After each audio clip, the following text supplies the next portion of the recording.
માંગરોળ તાલુકાના ગોરજ ગામે પીજીવીસીએલની બેદરકારી સામે એક ગરીબ ખેડૂતની વેદના બહાર આવી છે. છેલ્લા 5 વર્ષથી પીજીવીસીએલ પાસે મોટર લાઇટ કનેક્શન માટે અરજીઓ કરી હોવા છતાં આ દિન સુધી કનેક્શન નહીં મળતા ખેડૂતની હાલત કફોડી બની છે.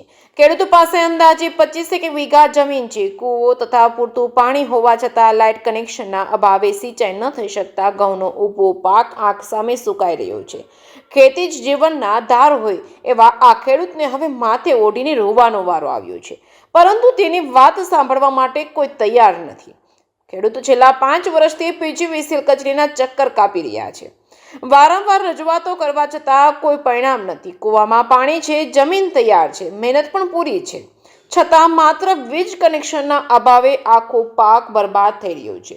આ પરિસ્થિતિમાં હવે પ્રશ્ન એ ઊભો થયો છે કે ખેડૂતો જાય તો જાય કહા જેવી સ્થિતિ સર્જાય છે. સરકાર અને સંબંધિત તંત્ર ખેતી બચાવવાની વાત કરે છે, પરંતુ જમીન પર હકીકત તો એ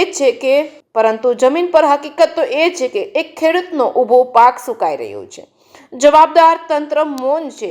હવે જો તાત્કાલિક રીતે પીજીવીસીએલ દ્વારા લાઇટ કનેક્શન આપવામાં નહીં આવે તો ખેડૂતને ભારે આર્થિક નુકસાન ભોગવવું પડશે અને તેની જવાબદારી કોણ લેશે તે સૌથી મોટો પ્રશ્ન બની રહ્યો છે.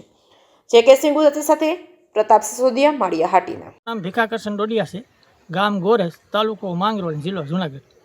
હવે મારું પોઝિશન એ છે કે આ 25 વીઘા જમીન છે મારી પાસે ગોરજની હિમની. હવે મેં નવું કનેક્શન અને નવો કૂવો કર્યો.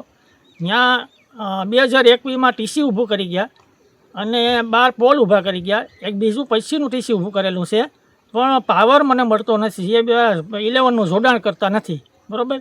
તો એને માટે મારે શું પગલાં લેવા જોઈએ? આ 25 વીઘા ઘઉં મારે અહીં અત્યારે પાણી છે, પણ હમણાંથી હવે 2-3 દિવસથી પાણી ઘટશે, એટલે મારે ત્યાંથી પાણી લેવાનું છે. તો અહીંથી હું સર્વિસ નાખું, મારી પાસે 15 હોર્સ પાવરનો લોડ વધારો આપેલો છે જૂના કનેક્શનમાં, તો 2000 ફૂટ સર્વિસ નાખું તો પાવર મારે ઘટે.